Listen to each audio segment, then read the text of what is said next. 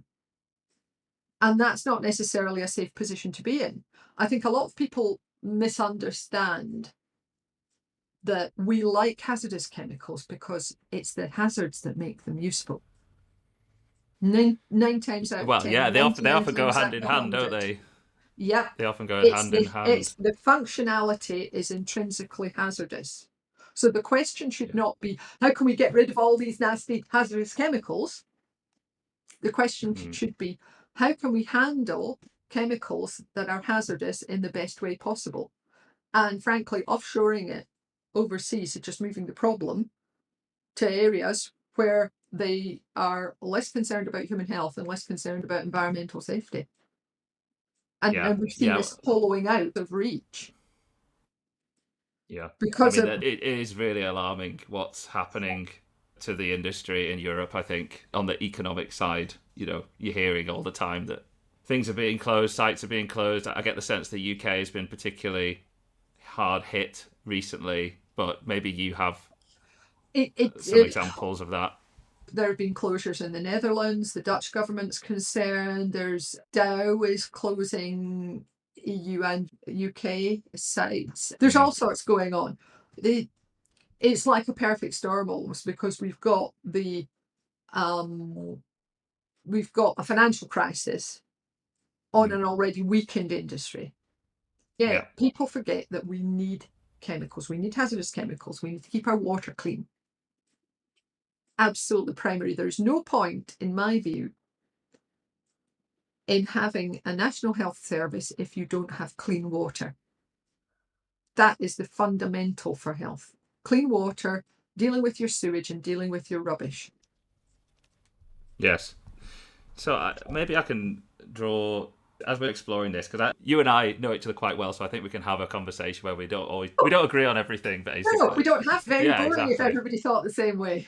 Yeah, because having my own career has kind of evolved out of the REACH regulation, and in the course of that, I've learned a lot about chemicals and, in particular, what's going on in the environment with chemicals. But there is a kind of a social and an economic aspect to that we can't get away from, and a philosophical aspect. And I'm wondering, because when you talk about the historical way of managing chemicals, there's been a very kind of occupational focus to that, right? And then also trying to make sure that people don't drink bleach that's under the counter and things like that. But, with some of the new kind of developments with chemicals, where people are being exposed more via their environment, far away from where perhaps something's being made on an industrial site, those are the kinds of things that I think we're learning more and more about, and that REACH is kind of acting on than some of these occupational and industrial sort of settings. I don't know if you have any sort of reflections on that. No, I mean, you're quite right, Chris. For one, there are far, far more chemical products on the market than when I was a girl. Far more. There are far more fragrance products, and there are far more products filled with biocides. This push towards reducing energy use is actually quite dangerous in my view, because it means that people are saying, oh, well, you can wash your really filthy laundry in cooler water and just use a biocide and everything will be fine. No, we've got to use biocides really carefully. They're really important to us, and we need a big range of them to avoid resistance and things like that, because they're super useful. There's marketing from companies who are selling, room fragrance products, cleaning products, all that kind of thing. So people are being exposed to the same chemical in multiple fragrance products. Reed diffusers, when did they come in? Didn't exist back in the day. Yeah. I think there was maybe one or two aerosol sprays on the market when I was a child for room fragrances, and that was it.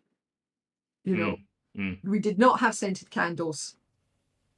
We did not, we had bubble baths, but there weren't that many on the market. The sheer number of chemicals on the market and the potential for the consumer to be affected by them, you're quite right.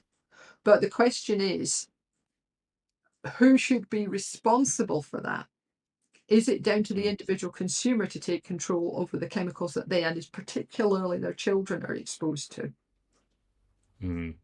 Is it down to industry maybe going, you know what, it might not be sensible to put out quite so many fragrance products?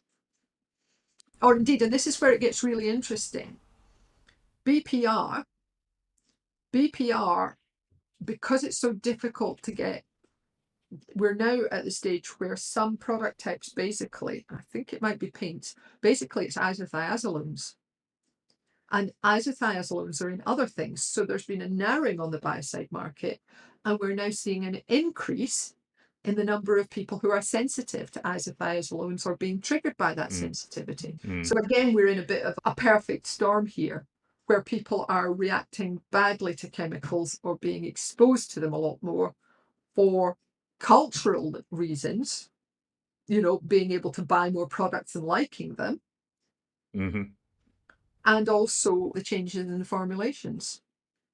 Yes, it's complex, isn't it? I mean, that's it. And I'm getting from you that your kind of position on things is actually quite nuanced as well, in that, ultimately it comes down to, is it somebody, are the people who are in a position to take responsibility for things doing the responsible thing, or are they just doing whatever the hell they want because they're passing exactly yes the consequences down the chain? Yeah, you're quite right, Chris. And it is that sense of, just because you can doesn't mean you should. And that applies equally to us as consumers buying products. It applies to the regulators in what they decide can be on the market. It also applies to industry. Are we doing the right thing? Is this product genuinely required?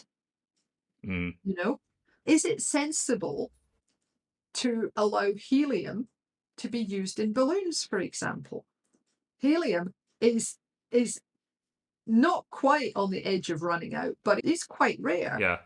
And it's used in a lot of medical instruments and scientific instruments. Does it make sense to allow wee Jimmy to go and get 25 helium balloons because it's his birthday, and then release them, and they come up into the moorlands and we find them on fences or cows eating them, and we pick them up and we curse when we do that? But there are no easy answers in all of this. But like you say, we need to take responsibility for where we are in the supply chain, don't we? And generally, most chemical businesses, and this is one reason I love the industry so much, most chemical businesses are trying to provide benefit to consumers. At least based in the UK, based in the EU. We are doing things because they help people. They keep people alive because we're making pharmaceuticals or their intermediates. Or we're making chlorine, which will keep our water clean. Or we're making fertilizers or pesticides to protect the food supply. Or we're making dyestuffs that go into medical use, like staining on your slides for your microscopes, which is still required. Well, I mean, I guess it's they're serving market needs, aren't they? And the market needs are always changing, but also there are sometimes the market can buy something and it can have a detrimental impact elsewhere. I'm totally with you on that. Why should people who need certain chemicals be prevented for what you might call a serious use, be prevented from accessing that commercially because there's some kind of craze on TikTok to do something with it? Because we're just about at that stage, aren't we? Yeah, well, that's it. I mean, social media is running amok everywhere, and it's no different in our space, is it? Maybe one thing I noticed that there's a risk that we descend into completely polarized TikTok-esque kind of tribalism on social media about chemicals, and I would really hope that we don't go there, because all the forces that are at work are pushing people into those camps. Yeah, it's almost like if you have concerns about the COVID vaccine, that makes you an anti-vaxxer and therefore anti-chemicals. No, you can have genuine concerns about things without being anti-science, and putting people in boxes and calling names ultimately serves nobody's purpose Mm-hmm. at all. Yeah. If I might bring up another example, because I think somebody, if they wanted to, would probably, try to put you in a box, Janet. But one thing that I noticed from some things that you've said in the past is when you've talked about plastic and plastic pollution, actually that upsets you quite a bit. The kind of whole issue of plastic pollution. It does. This is Yeah. one of the things that I'm really, really, I feel very strongly, I suppose, from my environmental background, that there's all this stuff about CO2 and we must go for net zero and all the rest of it. Well, the thing is that the geology record tells us about the CO2 levels in the past and how much higher they've been, and how much larger that your trees will grow, or indeed your tomatoes will grow if you increase the CO2. That's why they have tomato greenhouses next to power stations. And they pump the CO2 in and you get bigger, brighter, juicier tomatoes. And there's this focus on that to the detriment of things that will, in theory, on the basis of some very dodgy models, very, very dodgy models, the deeper you go into it, unfortunately. But in theory, that will cause us problems in 50 or 100 years' time or whatever. And yet you have a problem now, a massive problem now with ocean plastic and plastic here on land that isn't being dealt with properly, that we can actually do something about. To me, that is one of the clearest aspects of pollution that we can act on, and we can act on. Why the hell aren't we doing something about it? Because pollution is, when you've got something that's not going to break down for hundreds of years, that's an issue. Yeah, and this is a challenge, right? I mean, you brought up there the kind of discussion around climate change and the debate there as well. I think in the end, a lot of this comes down to people's worldviews and whether you see the human race as a kind of, we're here to thrive and we should look after the environment in the course of that and improve it and whatnot, versus, that we shouldn't leave any mark on the environment. And there are things that are happening now that are changing the environment, and that's triggering a big debate at the moment, but it's not really out in the open. I feel that's a cause of a lot of disagreement as well on lots of issues. But we're getting too philosophical, I think. No, I think you're right. I think ideas are the most important thing in a lot of ways, because your attitude towards things is everything. And I'm glad you mentioned the concept of stewardship. It's really important. That's what this is all about. It is about being, while we're here, because we're only here for a short time, while we're here, are we looking after our family, our friends, the wider community? It ripples out from us as individuals. Are we looking after our environment as best we can? Are we going to, in the words of a late farming friend of mine, the job of a farmer is to leave the place a little better than you found it. Yeah, that's it, isn't it? I feel we're only just starting on that side of things in the public discourse. But anyway, Janet, I think that is a good place for us to stop our discussion, and I really appreciate speaking with you today. I know that I won't agree with everything that you say, but I think that Likewise. you hold views. Exactly. And I think you hold views that a lot of people hold, and then there are other people that hold different views. So the only way that we're going to kind of understand each other better are by having conversations. And so hopefully the people who are listening have enjoyed this one. And normally when I wrap up, I have the two questions. So what's a big goal that you're working towards right now, Janet? Do you mean personally or professionally? It can be either. It is to make sure that I outlive my mother, who's in a care home, so that I can continue to look after her and make sure that she passes from this world safely. That's my big goal at the moment.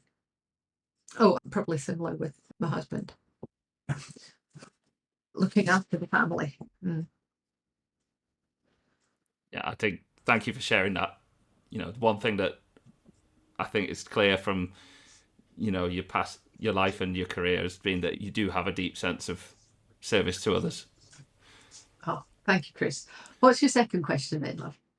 Second question is for either you or somebody else who'd be starting out in their career today. What's one piece of advice that you would give to them? Well, that's a good one. Do the very best job that you can. It doesn't matter whether it is at work or at home. Try your best. Be professional about things. Yeah? It's really important to do the best you can with the information that you have. And there is always room for improvement. There's always room for questioning. There's always room for growth. Very, very good advice. Thank you, Janet. Oh. That's been really, really good conversation. Thank you. And thank you, everybody who's been listening. Your time's really precious. So I'm so grateful you've decided to spend it with us. If you've enjoyed this, please share it with your colleagues. And we'll have more discussions like this on chemical journeys in the future. Thanks a lot. Take care. And thank you again, Janet. Thank you, Chris.